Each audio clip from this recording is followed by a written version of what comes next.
चलो ठीक है, तो कल हम डिस्कस कर रहे थे, यहां तक पहुंच गए थे रेजिडुअल सोडियम कार्बोनेट कि ये जो इसकी वैल्यू है वो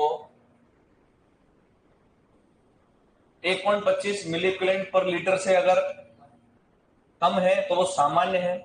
मध्यम रेंज कब रहती है? 1.25 से 2.5। और अधिक कब रहती है? वो रहती 2.5 से ज्यादा होने पर, है ना। तो इसका मतलब सामान्य जल की जो रेजिडुअल सोडियम कार्बोनेट की जो मिली इक्विवेलेंट पर लीटर जो यूनिट है वो कितने से कम होनी चाहिए? 1.25 से कम। इसके अलावा अगर हम बात कर लें आपके जो सॉल्युबल सोडियम परसेंटेज जो है वो कितने से कम होना चाहिए? कितने से कम होना चाहिए? जल के अंदर जो ग्रेड की मात्रा है वो कितनी होनी चाहिए? वो पीने वाले जल के लिए, पीने वाले। अगर सिंचाई जल की बात करें तो 50 मिलीग्राम। कितना? सिंचाई जल के लिए तो कितना? 50 मिलीग्राम। लेकिन जो हम पीने में उपयोग लेते हैं वो कितना? 10। ठीक है।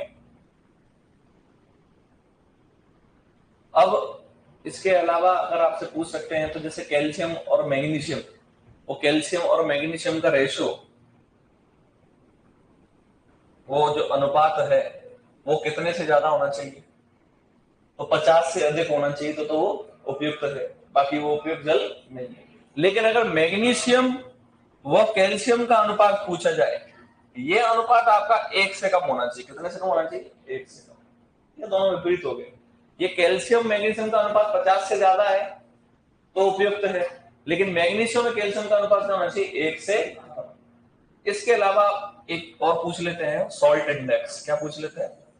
अगर सॉल्ट इंडेक्स की वैल्यू माइनस है या प्लस है तो बताओ कब सिंचाई करनी चाहिए? उपयुक्त कब है? माइनस है तब तक तो आपके क्या है? बढ़िया है।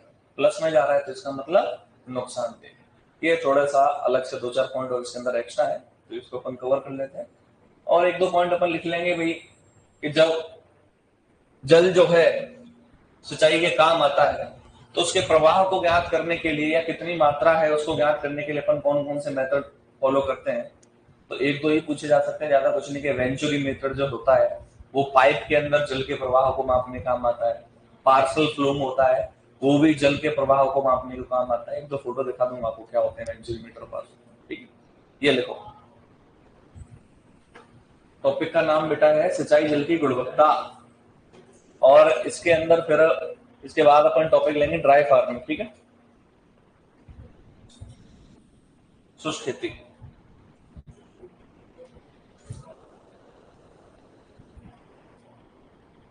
इसमें तो मेन में आप याद रखो बेटा, अधिकतम वैल्यू न्यूनतम वैल्यू। ठीक है,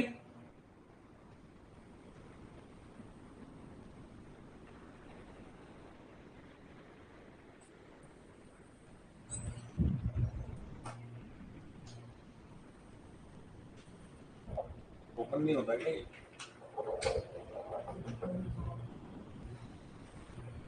अच्छा, पंखा उड़ जाएगा इसके चक्कर में।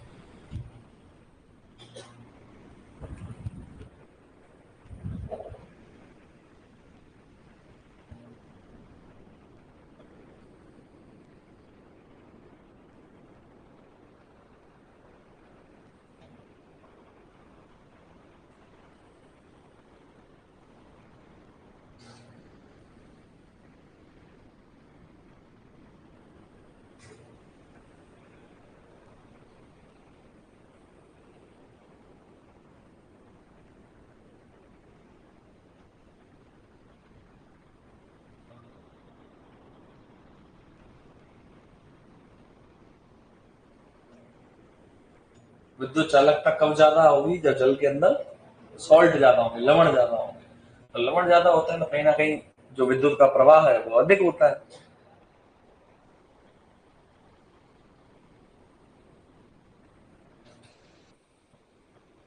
बस हो गई यार।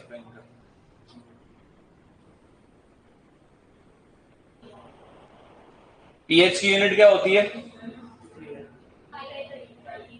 इकाई रहित यानी कि यूनिटलेस होता है वो, है ना, ये थोड़ा सा याद रखना। पीएच क्या होता है? यूनिटलेस।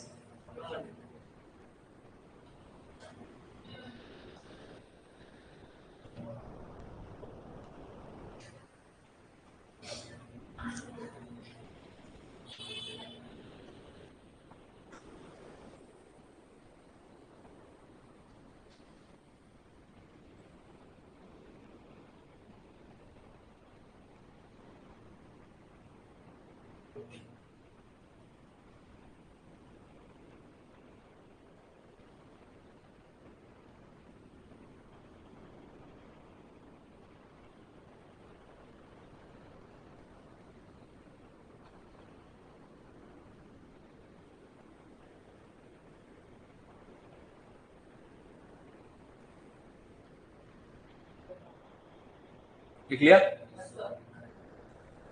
ये है कहां पर? Central soil salinity research institute, याद रखो इसको।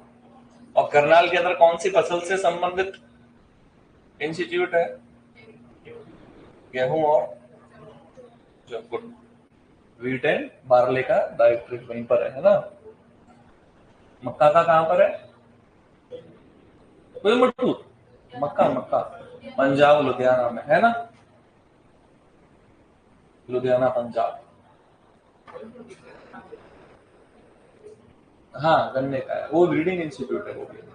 बाकी जो Indian institute of sugar and research का वो लखनऊ में। शुगर का बोले तो सिर्फ शुगर कानपुर। कहां पर? आईआईपीआर कहां पर है? पल्सेस रिसर्च कानपुर में। आईबीआरआई वेटरनरी रिसर्च इंस्टीट्यूट लिख लिया। रोज डिस्कस करना पड़ेगा तुम लोगों से अभी।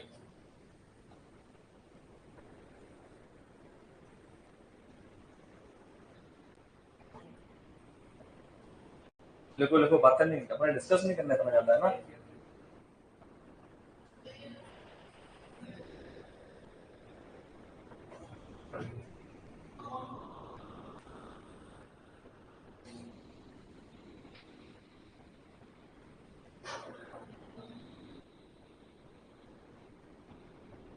हुआ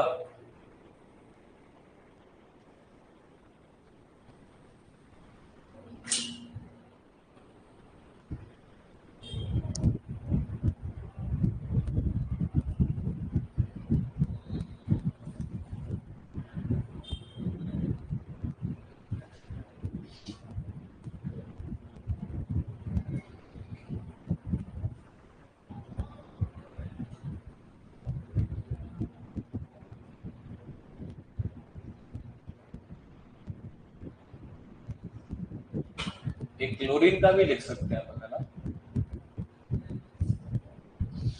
क्लोरीन 4 से कम होना चाहिए, बट अभी इसके बाद दिखा दूंगा मैं।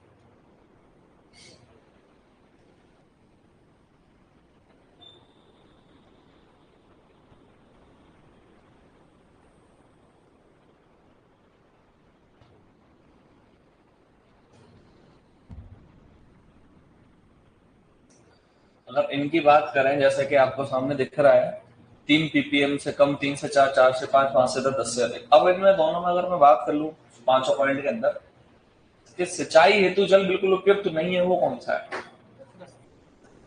यहीं से चालू हो जाता है 5 से 10, 10 से ज्यादा। अधिक वाली वैल्यू पे इसका मतलब वो सिंचाई जल बिल्कुल भी उपयुक्त नहीं है। यहाँ बोरॉन से जो रेजिस्टेंस क्रॉप है वो ग्रो कर सकते हैं।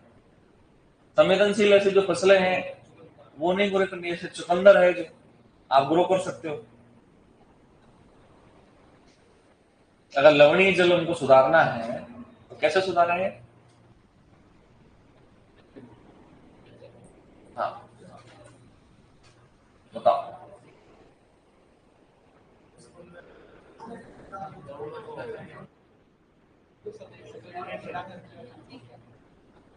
तो जल में लीचिंग कैसे होगी? आरओ लगा, आरओ से सिंचाई करना फिर।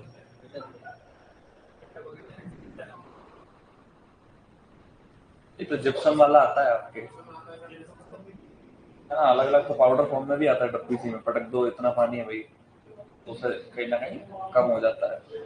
इसके अलावा आप प्रतिरोधी फसल लगा सकते हो, जैसे आप चुकंदर की बात कर रहे हैं, वो लगा सकते हैं जहाँ बोरॉन जिस वाटर के अंदर ज्यादा है।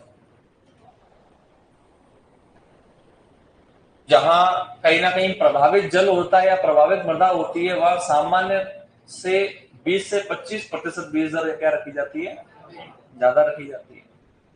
तो वहां भी आप ये पॉइंट को ऐड कर सकते हैं अपन ने, 20 से 25% बीज दर अधिक रखते हैं। ठीक है, करें चेंज।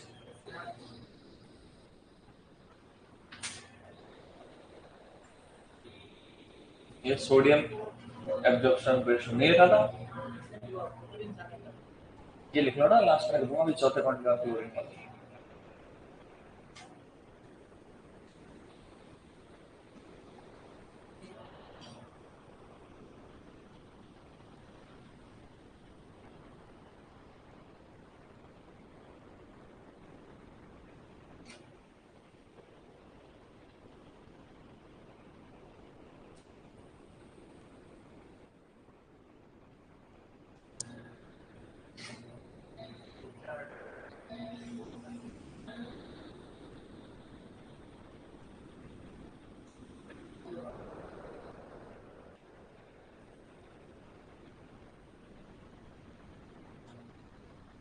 खोजकर्ता याद रखना, पूछे गए एक बार, उसका पूछा गया एल्टन वाला।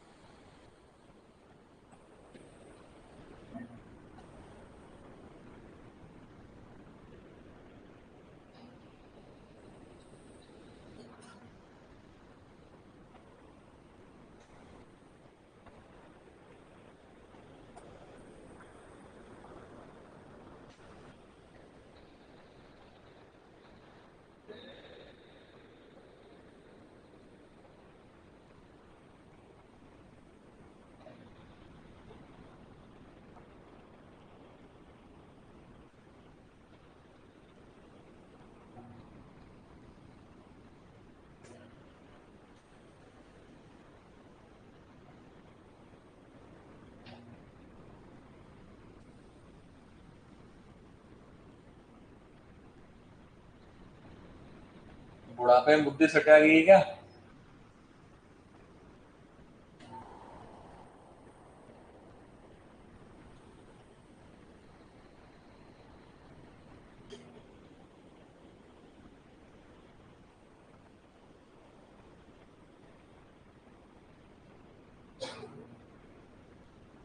एसएआर की वैल्यू किसी जगह पे 3 पॉइंट में भी लिख देते हैं बहुत सारे, कि 0 से 10 और आपके 10 से 18 और 26 18 से ज्यादा, है ना। वो क्वेश्चन ऐसा आता है तो आप देख सकते हो, अदरवाइज वो गलत है। 4 पॉइंट के अंदर ही आती है, ये इसका ऑथेंटिक वैल्यू है ना। बुक वगैरह शायद आपको तो मिल चुकी थी पहले से ही, शायद आ गई है शायद। हम्म, हाँ वो तो नए बच्चे जो है उनको मिलेगा ना, अगर आई भी होंगी तो। देख लिया।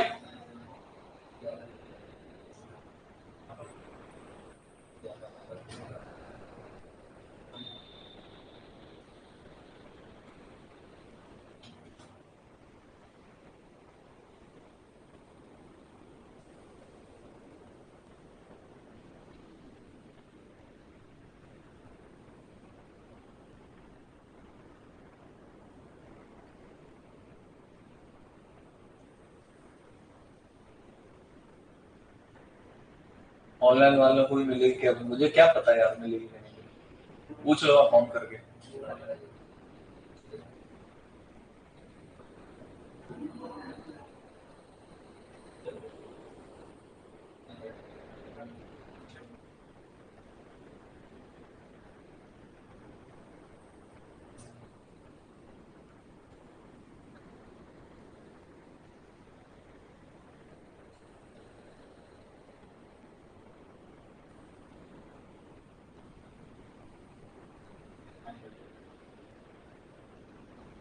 बहुत सिंपल सा क्वेश्चन आता है, या तो आपके खोज करता है या इसके फॉर्मूला पे थोड़ा सा फोकस रखना, दोनों के पे। रेंज तो मुझे नहीं लगता, लेकिन फॉर्मूला बहुत इंपॉर्टेंट है ना दोनों के, इसका और आपके इससे पहले एसएआर का। सामान्य जल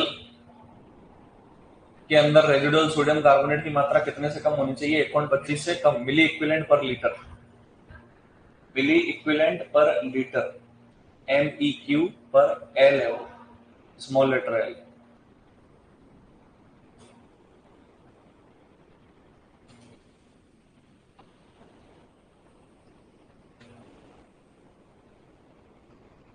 जल निकास से टॉपिक से क्वेश्चन आते हैं क्या? अभी तक तो सुपरवाइजर में तो नहीं जैसे देखने को मिला।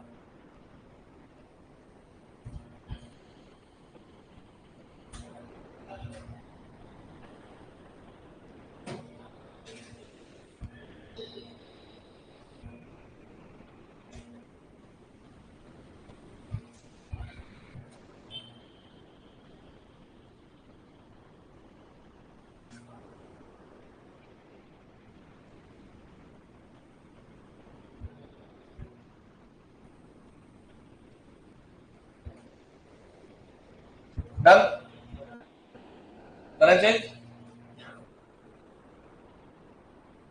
देखो पांचवा क्लोरीन,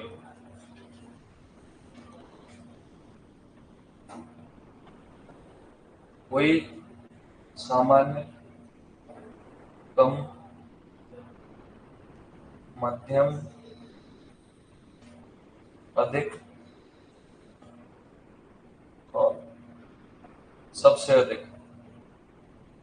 रेंज इसकी वही रहेगी क्लोरीन की, मिली इक्विवेलेंट पर लीटर। 4 से अगर कम होता है क्लोरीन तो कैसा रहता है? सामान्य जल। 4 से 7 कम, 7 से 12 मध्यम, 12 से 20 अधिक और 20 से अधिक सर्वाधिक।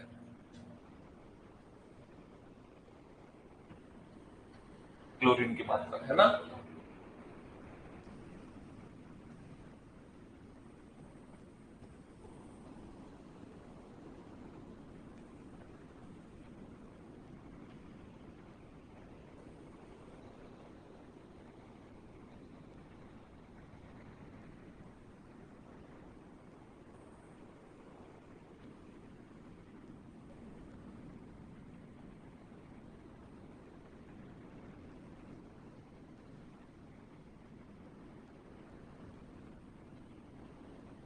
ठीक है,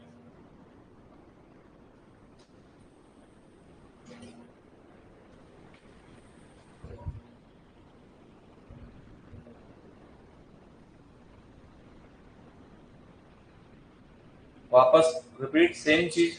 आपको कम और अधिक वैल्यू पे थोड़ा सा ज्यादा ध्यान रखना है। बाकी अगर किसी ने मैच ऑफ द फॉलोइंग में पूछ लिया तो पूरा आपको करना नहीं है। मेनली ये एक रेंज, ऊपर वाली रेंज तो आपको याद रहनी चाहिए। ये क्लोरीन 4 से कम होना चाहिए, बोरॉन 3 ppm से कम होना चाहिए, EC 1.5 से कम होनी चाहिए, रेजिडुअल सोडियम कार्बोनेट 1.25 से कम होना चाहिए, सोडियम एब्जॉर्प्शन रेशियो 10 से कम होना चाहिए। ये तो आपको वैल्यू याद रखनी पड़ेगी। कम है इसका मतलब ये जल सिंचाई के लिए सबसे उपयुक्त है, सीधी सी बात। ठीक है, लिख लिया।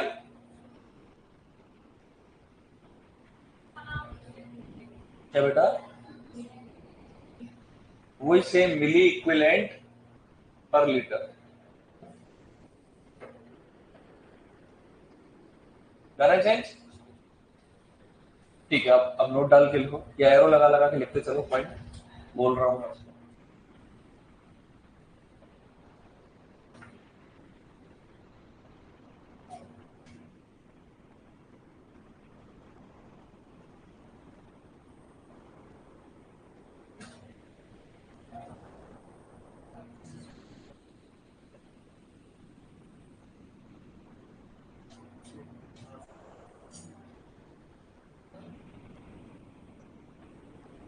देखो SST ब्रैकेट में लिखो, सोडियम सोल्यूबल परसेंटेज, सोडियम प्रतिशत घुलनशीलता, SSP हेडिंग है ना।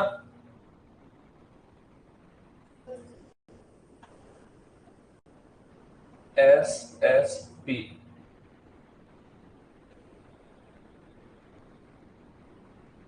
सोडियम घुलनशीलता प्रतिशत भी लिख सकते हैं या सोडियम प्रतिशत घुलनशीलता। ठीक है, SST यानी कि कोई सामान्य जल है, वो सामान्य जल तभी रहेगा जब उसके अंदर जो सोडियम की घुलनशील जो प्रतिशतता है वो कितने से कम होगी, 60 से कम।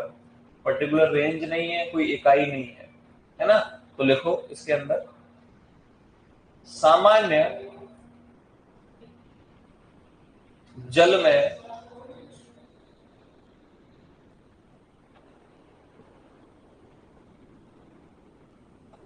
सोडियम घुलनशीलता प्रतिशत या सोडियम प्रतिशत घुलनशीलता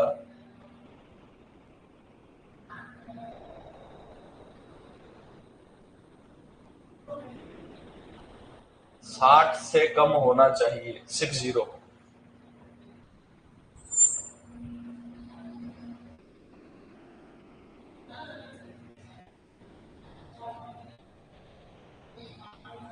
चलो एरो लगा के लिखो नाइट्रेट के बारे में, जैसे डाला ना, अब एडिंग डालो नाइट्रेट।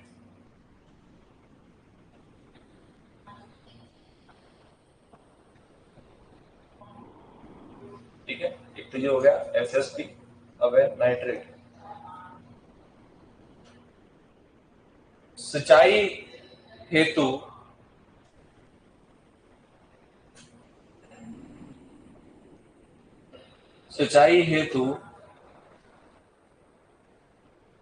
उपयुक्त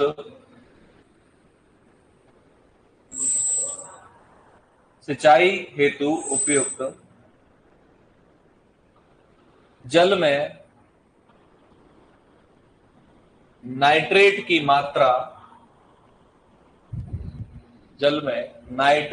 मात्रा 50 मिलीग्राम प्रति लीटर से कम, 50 मिलीग्राम प्रति लीटर से कम व पीने वाले जल में नाइट्रेट की मात्रा 10 मिलीग्राम प्रति लीटर से वह पीने वाले जल में नाइट्रेट की मात्रा 10 मिलीग्राम प्रति लीटर से कम होनी चाहिए।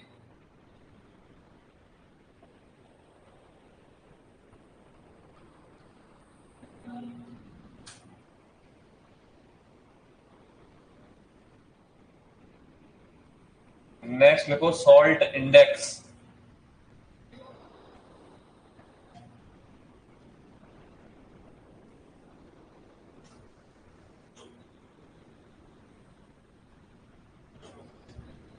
बोलू, सिंचाई जल में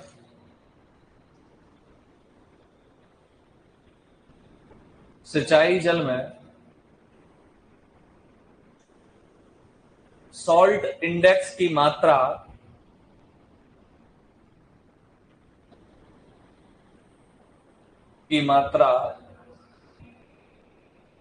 ऋणात्मक होने पर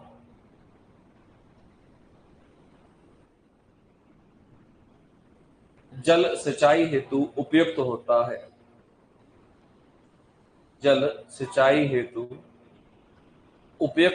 है। वह धनात्मक होने पर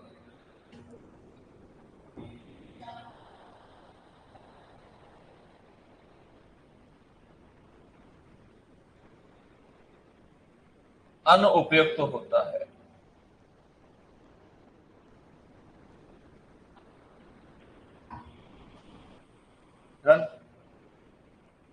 नेक्स्ट नोट डाल के एरो लगा के ऐसे लिखते चलो। ये हो गया कंप्लीट है ना। नेक्स्ट पॉइंट बोल रहा हूं, ये कंप्लीट हो गया सॉल्ट इंडेक्स। अब नेक्स्ट पॉइंट, जल में कैल्शियम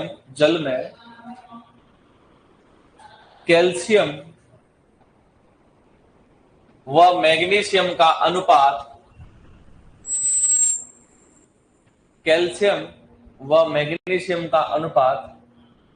50 से अधिक होने पर जल में कैल्शियम व मैग्नीशियम का अनुपात 50 से अधिक होने पर व मैग्नीशियम एवं लिखना, वो नहीं लिखना, एवं मैग्नीशियम व कैल्शियम का अनुपात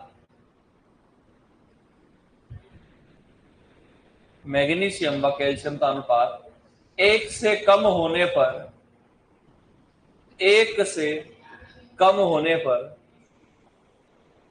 जल सिंचाई हेतु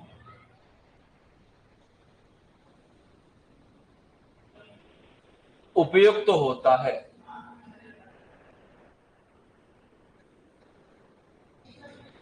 जल सिंचाई हेतु उपयुक्त होता है।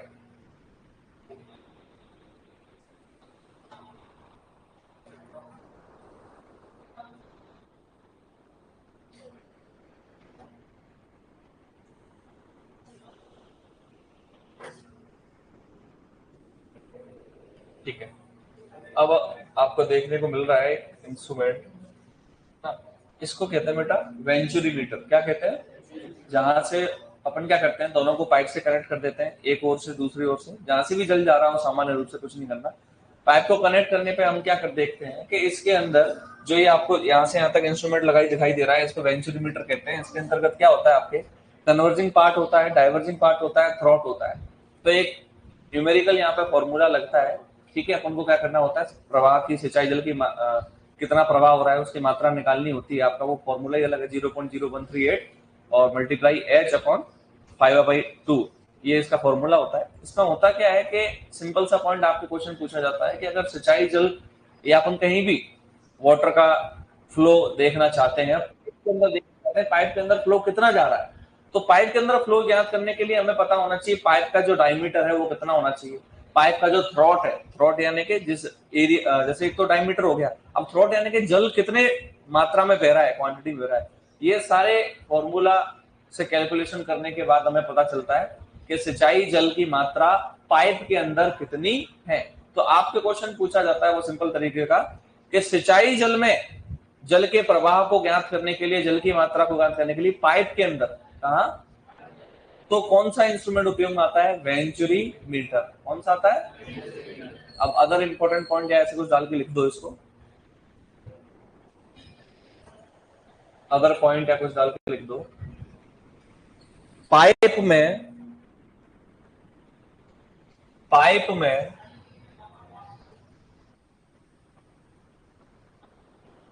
सिंचाई जल की, पाइप में सिंचाई जल की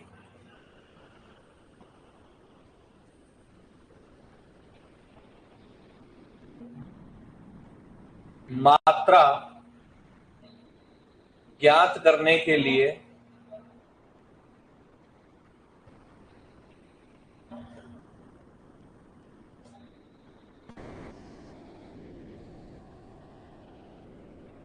वेंचुरी मीटर का उपयोग करते हैं।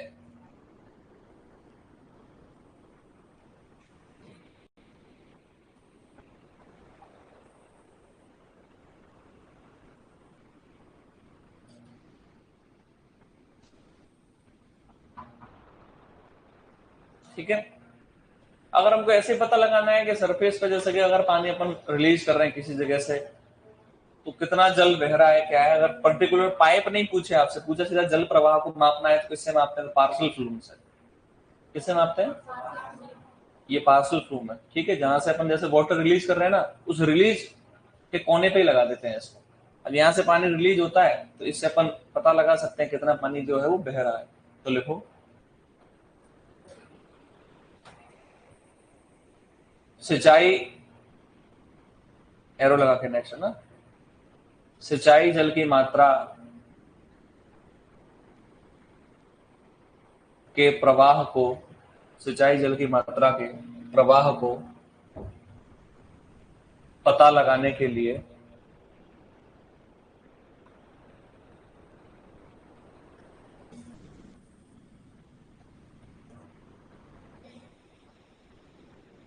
पार्सल फ्लूम का उपयोग करते हैं। इसमें 3 हिस्से पाए जाते हैं इसके। पार्सल फ्लूम का उपयोग करते हैं। ठीक है, डन।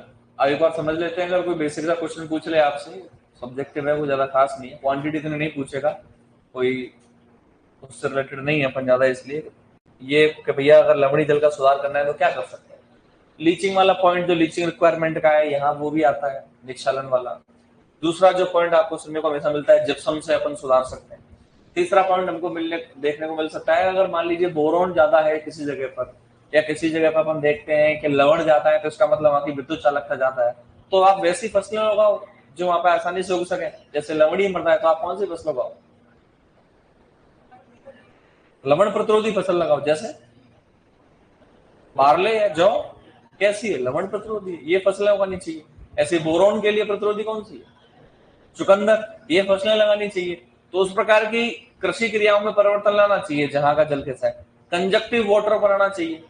कंजक्टिव वाटर यानी अधो सतही और सतही जल का क्या करना है? मिश्रण करके, जिससे लवणीयता को थोड़ा क्या किया जा सकता है? कम किया जा सकता है। नेक्स्ट अगर बात करें कि आपके जो बुआई आप कर रहे हो, तो सामान्य से 20 से 25% तक बुआई क्या करनी चाहिए? अधिक लेनी चाहिए। जैसे कि चाहे लवणी मृदा की बात करें, चाहे लवणी जल की बात करें, जहां कहीं ना कहीं अफेक्टेड है मामला, वहां बीज दर अधिक रखने की कोशिश करें। नहीं रखेंगे तो क्या है, खराब होता है। जैसे कि मेज की अपन बात करें, 90% से ज्यादा ही जर्मिनेशन होता है, फिर भी एक जगह पर बहुत ज्यादा सीड को फार्मर जो है वो ड्रॉप करता है, क्योंकि तो सिक्योर रहना चाहता है। क्या रहना चाहता है कि अगर नहीं होगा तो क्या। अभी क्या हुआ, जैसे कि मेज का सोइंग हुई, या हमने कभी सोइंग हुई से सोयाबीन की। अब जहां पर काली मिट्टी है, जैसे हाड़ोती के अंदर वापस रीसोइंग की काफी समस्या आ रही, रीसोइंग कर रहे हैं बेचारे वापस। जब सोयाबीन बो दिया उन्होंने, तो काली मिट्टी है, लेयर बन जाती, तो बीज ऊपर आता नहीं, बीज का दम उड़ जाता है इनके। अब दम कैसे उठता है, कैसे आपको पता लगे, तो फंगस सड़ना लग जाता है वहीं है ना। ऐसे मक्के का बीज, अब मक्के का बीज जैसे कि आपने वो एक चीज पहले सुनी होगी, जब तक तपेगा नहीं, ठीक है, तब तक बढ़ेगा नहीं। तो अब इस बार क्या हुआ कि सॉइल हीट तो पकड़ी नहीं। हीट क्यों नहीं पकड़ी? अर्ली मानसून हो गया, बारिश पहले आ गई ना। तो ऐसे जब मक्के की बुआई की, तो ये कहते हैं यहाँ पे लोकल लैंग्वेज मेवाड़ी, बफा नहीं, बफा नहीं, बफरा। बफना यानी कि सिका नहीं, गर्म नहीं हुआ एक तरीके से। तो सीड की जैसे सोइंग करते हैं तो बफता नहीं है, तो बफा नहीं है, इसका मतलब मॉइस्चर पकड़ लिया, मॉइस्चर ज्यादा ही पकड़ लिया तो फंगस हो गई। क्या हो गई? वो भी एक ऑप्टिमम होनी चाहिए मॉइस्चर। मॉइस्चर जरूरी है किसके लिए? इम्बाइबेशन के लिए, अंतर चूषण के लिए, नहीं तो अंकुरण नहीं होगा। क्या नहीं होगा? अंकुरण के लिए शर्करा कौन सी है प्रमुख? सुक्रोज, माल्टोज, बताओ।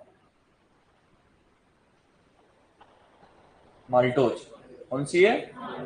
और हार्मोन? Gibberellin hormone. कौन सा हार्मोन? याद रखो, बीज के लिए बहुत प्रमुख क्वेश्चन पूछा जाता है हमेशा। बीज से संबंधित कुछ 7 से 8 पॉइंट अपन लिखाएंगे जिनसे आ जाएगा क्वेश्चन, है ना। बाकी टॉपिक तो पूरा ही पढ़ेंगे, पर जब बीज से क्या क्वेश्चन आते हैं, तो बीज से जर्मिनेशन का, अंकुरण का हार्मोन पूछा जाता है। पूछा जाता है कि अगर सुसुप्तावस्था में चला गया तो कौन सा हार्मोन जिम्मेदार है। ये पूछा जाता है कि उस दौरान शर्करा कौन सी होती है, एंजाइम कौन सा होता है। ये सारे क्वेश्चन जो है आपको देखने को मिलते हैं, है ना। एमएलएज, माल्टोज, जिब्रेलिन, ये तीनों चीज आपको याद होनी चाहिए। अब अपन बात करते हैं, नेक्स्ट हेडिंग डाल दो, शुष्क खेती।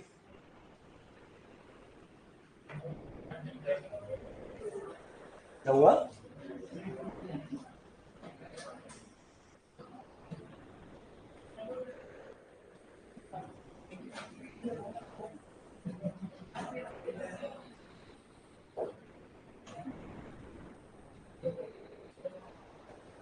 ट्वेल्थ की बुक जरूर पढ़नी है अपन को रोज, है ना। तो जब भी आपको लगे तो एक दिन के अंदर 2 से 3 पेज, 2 से 3 पेज बस। एनसीईआरटी की जो आपकी बुक है ना, एनसीईआरटी तो नहीं, वो आरबीएससी है, तो उसको रोज 2 से 3 पेज, 2 से 3 पेज एक बार पढ़ के, यहाँ से आपको लगता है यहाँ से क्वेश्चन आता है, उसको अंडरलाइन कर दिया, और एक बार बुक जरूर पढ़नी है। ठीक है। नीट की तैयारी करने वाले, पता है फिक्स नीट की तैयारी करते हैं, तो कोचिंग इतनी महंगी महंगी कोचिंग चल रही है, उसके बाद भी एनसीईआरटी पढ़ते हैं ना, क्योंकि एनसीईआरटी जरूरी है। ऐसे ही एक एक लाइन से भी क्वेश्चन उठ के आ जाते हैं, तो 12th की बुक एक बार जरूर पढ़ना। 12th की बुक में आपने देखने को मिलता है कई कई जगह पर कोई संस्था वगैरह दे रखी होती है, जैसे कि आपकी जो संस्था है वो 12th में कहाँ से उठ के आ जाती है कि आप एग्री बायोलॉजी का फर्स्ट चैप्टर है, उस पर चैप्टर में प्लांट ब्रीडिंग है, लेकिन वहां पे संस्था दे रखी है, और जनरली संस्था जितनी भी आई है आज तक वो वहीं से आई है, 8 से 10 संस्था दे रखी है।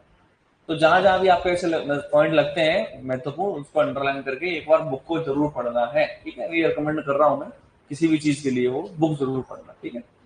शुष्क खेती की बात करते हैं। ड्राई फार्मिंग क्या चीज है? ड्राई फार्मिंग, तो ड्राई फार्मिंग की अगर साइंटिफिकली अपन बात करें कि एक पर्टिकुलर रेनफॉल के आधार पर, वर्षा के आधार पर हमने उसको विभाजित कर दिया है कि जिन स्थानों पर 750 mm से कम वार्षिक वर्षा होती है, औसतन वार्षिक वर्षा, वो स्थान जो है शुष्क खेती के अंतर्गत आते हैं। यानी कि वहां उन स्थानों में खेती करना क्या कहलाएगा? शुष्क खेती कहलाएगा। और जिस स्थान पर 750 से 1100 mm है वो स्थान ड्राईलैंड कहलाएगा, और जिस स्थान पे 1150 mm से ज्यादा है वो रेनफील्ड कहलाएगा। तीनों चीजें किसके अंतर्गत आती हैं? ड्राईलैंड एग्रीकल्चर के, किसके अंतर्गत आती हैं? और हम पढ़ते हैं खेती, हम एग्रीकल्चर नहीं पढ़ रहे, हम पढ़ रहे हैं फार्मिंग। क्या पढ़ रहे हैं? तो ये चीज अलग हो गई, ये है आपकी ड्राई फार्मिंग। कौन सी फार्मिंग हो गई?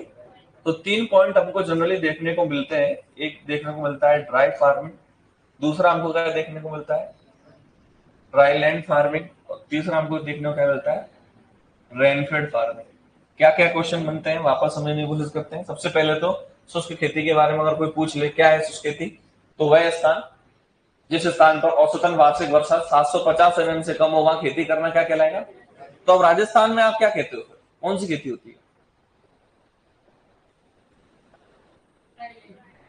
बारानी को शुष्क कहते हैं, ठीक है। तो यानी कि शुष्क खेती, क्योंकि यहाँ पे औसतन वार्षिक वर्षा कितनी है? 575, 750 से कम है, ज्यादा है। एक आपके 12th के अंदर टॉपिक है शुष्क खेती के परिप्रेक्ष्य में, या राजस्थान में शुष्क खेती का महत्व क्या है? क्या महत्व? किसी भी स्थान की हम बात करें, शुष्क खेती क्यों जरूरी है, क्या महत्व है, इसको समझते हुए अपन आगे चलेंगे ना। पैर नीचे करिए, धर्मशाला में नहीं बैठा है ना। बताओ क्या परिप्रेक्ष्य है? ऐसे तो बैठ सकता है, पैर से नहीं लगता, कोई कैमरा में देखता है तो बस इंडिकेशन से नहीं जाता है ना। बाकी मेरे से तो बड़ा है खुद 2 साल, अब यहाँ बैठा है तो मुझे पता नहीं क्यों, इसलिए मैं ज्यादा कहता नहीं, आधे से ज्यादा मेरी ज्यादा उम्र की ही है, ठीक है। थोड़ा सा मेंटेन रखना चाहिए ना।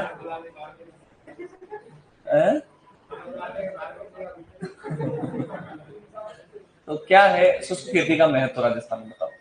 ठीक है, वो तो कोई नहीं, हेल्दी चीज है। बताओ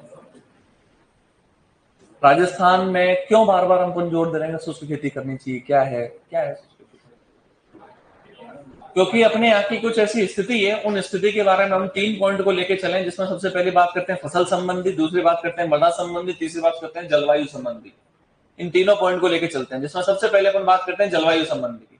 जलवायु संबंधी की बात करें कि अगर टोटल रेनी डे की बात करें तो 130 है पूरे भारत देश में, तो पूरे भारत देश में लगभग 130 दिन तक बारिश आती है। वहीं राजस्थान की अगर बात करते हैं तो रेनी डे की बात करते हैं 40 से 80 दिन। कितना?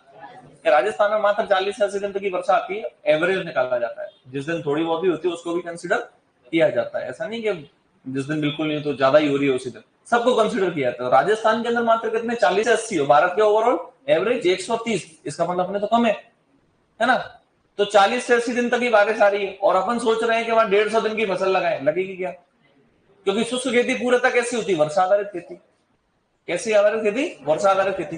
तो एक तो जलवायु का पॉइंट आपका वर्षा वाला आता है। दूसरा पॉइंट आपका कौन सा आता है कि राजस्थान की जो जलवायु की हम बात करें कि वहां औसतन सामान्य तापमान 45 डिग्री से प्लस चला जाता है। तो कैसे ही इसकी बात करो, राजस्थान का कश्मीर कहते हैं उदयपुर का, यहाँ टेम्परेचर 45 प्लस हो जाता है। हो जाता है नहीं हो जाता? बस हम एक साइकोलॉजी बनी हुई है लोगों के दिमाग के अंदर के पश्चिमी राजस्थान का ही टेम्परेचर ज्यादा रहता है, पूर्वी राजस्थान की बात कर लो 48-49 पहुंच जाता है। तो जहां बारिश है लेकिन तापमान ज्यादा है, तो राजस्थान के अंदर समस्या कौन सी है? आपको बताया था एकदम, वर्षा से ज्यादा वाष्पीकरण। वर्षा से ज्यादा क्या होता है कि पानी वर्षा आई, सिंचित हुआ, लेकिन वो क्या हो गया? वाष्पीकरण हो गया, तापमान इतना ज्यादा हो गया। तो एक पॉइंट ये, यानी कि तापमान ज्यादा, रेनी डे कम, ठीक है। और कंटिन्यू अगर अपन बात करें तो टेम्परेचर के फ्लक्चुएशन की, कभी कभी ऐसा हो जाता है कि वर्षा पहले आ गई, कभी कभी वर्षा, जैसे इस बार अर्ली विड्रॉल हो गया मानसून का, यानी कि अर्ली ऑनसेट हो गया, कई बार लेट ऑनसेट होता है, लेट आती है। ये तो बात रही जलवायु संबंधी। किसकी बात रही? क्या इस जलवायु के आधार पर हमको शुष्क खेती की तरफ बढ़ना चाहिए? क्योंकि शुष्क खेती में भी अलग अलग प्रैक्टिसेस हैं, टेक्निक है, उनके बारे में बात करेंगे क्या टेक्निक्स है सामान्य वही खेती, थोड़ा सा क्या है कि उसको अपन को अच्छे से ध्यान पूर्वक किस तरीके से हम चेंजेस कर सकते हैं वो लाने होते हैं उसके अंदर। नेक्स्ट हम बात करते हैं मृदा संबंधी। किसकी बात करते हैं? मृदा संबंधी सबसे पहला पॉइंट कि राजस्थान के एक बड़े भूभाग के अंदर रेतीली मृदा है। कैसी मृदा है? जिस रेतीली मृदा के अंदर कहीं ना कहीं कार्बनिक पदार्थों की मात्रा 0.5% से भी कम है। उस रेतीली मृदा की जलमान क्या होती है? ज्यादा होती है। तापमान ज्यादा होने पे वो गर्म भी जल्दी, वाष्पीकरण भी जल्दी होता है, तो जल धारण क्षमता भी कम। तो ऐसी स्थिति में हमें क्या करनी चाहिए? तो खेती करनी पड़ेगी। तो मृदा संबंधी बात हुई। अब बात करते हैं फसल संबंधी। फसल संबंधी यानी कि लेक ऑफ अवेयरनेस, यानी कि जागरूकता नहीं किसान के अंदर। जागरूकता कैसी? जब पता है कि 40 से 80 दिन बारिश आ रही है और हम सिर्फ वर्षा पे आधारित हैं और वहां हम धान लगा रहे हैं। क्या लगा रहे हैं? तो कैसे आप सोच सकते हो कि वो ज्यादा उत्पादन अपन को मिलेगा? नहीं मिलेगा ना। तो इस चीज से क्या समझे? इस चीज से हम ये समझे कि हमें खेती शुष्क जो अपने परिप्रेक्ष्य है उसको ध्यान में रख के करनी चाहिए। जैसे कि वर्षा कम है, जैसे बात हुई क्या है, वर्षा कम है, रेनी डे भी अपने कम है, तो अपन अब कौन सी फसल लगाए? धान लगाएंगे क्या? नहीं लगाएंगे। कौन सी फसल लगाएंगे? दिमाग में बाजरा ही फिट है राजस्थान में। वो लगाएंगे जिसको पानी कम चाहिए, वो लगाएंगे जिसकी समय के अंतराल कम हो। जैसे कि बच्चा कह रहा है दलहनी, तो बिल्कुल सी बात है, दलहनी की फसल लगाएंगे क्योंकि उसका समय अंतराल क्या होता है? 60 दिन, मान लो लास्ट 70 दिन, एक आध अरहर जैसी फसल को छोड़ के, तो 80 दिन तक तो कहीं ना कहीं बारिश आ ही रही है, तो हो जाएगी। जैसे दलहनी फसल की बात आती है। दूसरी जो कि कहीं ना कहीं प्रतिरोधी है मॉइस्चर के लिए, अगर पानी कम है तो भी उग जाती है, जिसमें आपके बाजरा, ज्वार या ज्वार और बाजरा तो बहुत हार्ड क्रॉप है, रागी, ये फसलें जो कि कम पानी में भी क्या हो जाती है? उग जाती है। क्या कौन सी? हाँ, ग्वार। ग्वार है, मूंग है, मोठ है, उड़द है, ये तो सभी जो है उगाई जाती है, तो ऐसा कोई विशेष पॉइंट नहीं।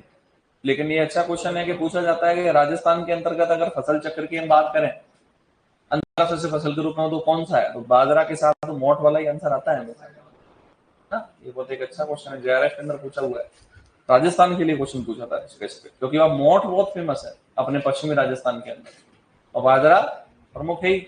बाजरा सिर्फ अपन को साइकोलॉजी बनी हुई है कि पश्चिमी राजस्थान है, लेकिन हमारे पूर्वी राजस्थान में बाजरा दबके है ना। किसी भी स्थान को आप उठा लीजिए, हमारे धौलपुर, भरतपुर, करौली, इधर बाजरा ही बाजरा होता है हमारा तो नॉर्मली। खराब भी सबसे जल्दी क्या होता है? बाजरा होता है। अब बारिश आई, बाजरा खत्म है ना। बीज भी छोटा होता है, उसकी भी समस्या आती है क्योंकि ऊपर नहीं आता आसानी से। तो ये अब साइंटिफिकली अपन बात करें शुष्क खेती क्या है, तो शुष्क खेती क्या है तो अपन को पता चल गया कि क्या आधार है शुष्क खेती के। अब साइंटिफिकली क्या किया कि उनको डिवाइड कर दिया, 3 पॉइंट अपने सामने को आए। Dry farming, dryland farming, rainfed farming. ये फार्मिंग आती है एग्रीकल्चर के अंदर, मेन टॉपिक होता है ड्राईलैंड एग्रीकल्चर, लेकिन आपके बुक के अंदर ही नाम क्या है? शुष्क खेती, है ना। तो dry farming, dryland farming, rainfed farming के ऐसा स्थान जहां पर औसतन वार्षिक वर्षा कितने से कम हो, और जहां औसतन वार्षिक वर्षा कितने से हो, और जहां औसतन वार्षिक वर्षा कितने से ज्यादा हो। ठीक है। यहां किस तरीके की समस्या आपको देखने को मिलेगी? यहां कौन सा क्षरण देखने को मिल सकता है?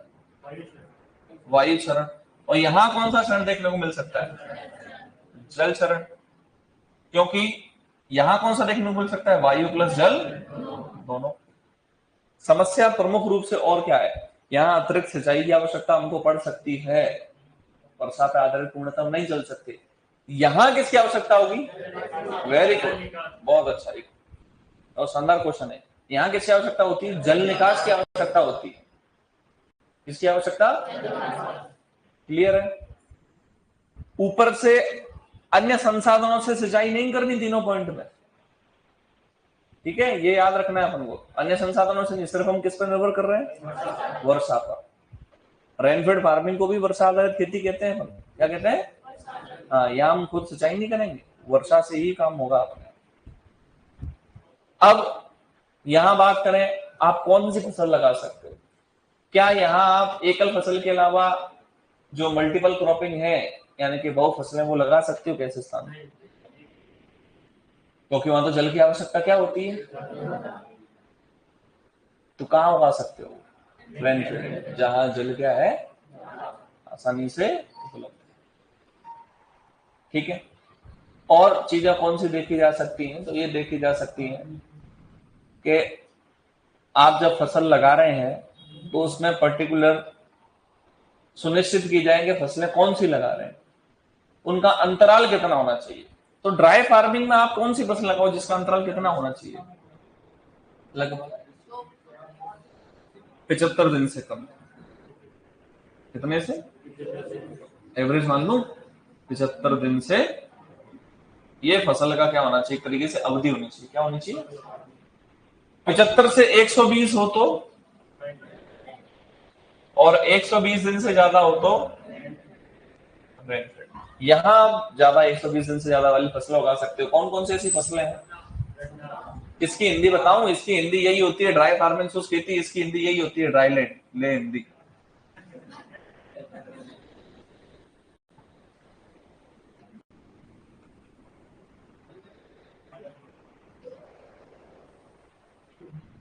ऊपर ड्राई फार्मिंग के अलग से लिखी हुई है शुष्क खेती, ये हो गई हिंदी। ठीक है, यहां से क्वेश्चन अपन को देखने को मिलता है आपके जलवायु, आपके वर्षा से क्वेश्चन देखने को मिलता है, दूसरा फसल अवधि से क्वेश्चन देखने को मिलता है। अब ये इस चीज को समझ के कि क्या है ये चीजें, इसके बाद अपन आगे बढ़ेंगे। किस चीज पे बढ़ेंगे कि शुष्क खेती के अंतर्गत आवश्यकता किस चीज की है। तो शुष्क खेती के अंतर्गत सबसे पहले आवश्यकता है नमी के संरक्षण की। इसकी आवश्यकता है, समझ लो थोड़ा सा दिमाग में, कल से लाके बैठ जाएगा ये नमी के संरक्षण। और उस नमी के संरक्षण के लिए आप क्या क्या कर सकते हो? जो आप सामान्य रूप से कर रहे हैं बस उसी को ढंग से करना है। बताओ क्या क्या कर सकते हो नमी के संरक्षण? मल्चिंग कर सकते हो, वेरी गुड। कार्बनिक पदार्थ की मात्रा बढ़ाओ मिट्टी के अंदर। कार्बनिक पदार्थ की मात्रा कब बढ़ेगी? जब खाद ज्यादा होगी। और कार्बनिक पदार्थ की मात्रा ज्यादा होगी तो जल धारण क्षमता भी बढ़ेगी। और बताओ, खरपतवारों का नियंत्रण, वो भी किस में आता है? नमी के संरक्षण में आता है। और ठीक है, ये भी आ सकता है, बिल्कुल सही। और क्या कर सकते हैं? वाष्पोत्सर्जन को कम करना है। किसको कम करना है? तो वो अलग अलग एंटी ट्रांसपेरेंट जो है उनके बारे में बात करेंगे। ये तो बात हुई इसके अंदर नमी संरक्षण की। फिर इसके अंदर ही हम नेक्स्ट टॉपिक इसके अंदर क्षरण पढ़ लेंगे। कौन सा पढ़ लेंगे? और फिर उसके बाद हम बात करेंगे कि शुष्क खेती, शुष्क जो स्थान होते हैं जहाँ वर्षा कम है, वहां कल्टीवेशन या वहां खेती कैसे की जाती है, बुवाई से लेके कटाई तक, इन सारे बिंदुओं पर बात करेंगे। रहेंगे सेम, थोड़ा थोड़ा सा क्या है चेंजेज है। जैसे कि बीज दर की बात करो, बीज दर आप 100 केजी रख रहे हो संचित क्षेत्र में, अब शुष्क दोगुना कितना रखनी पड़ेगी? समझ आ गया? बस ऐसे ही पॉइंट को डिस्कस करेंगे कल। क्लियर है?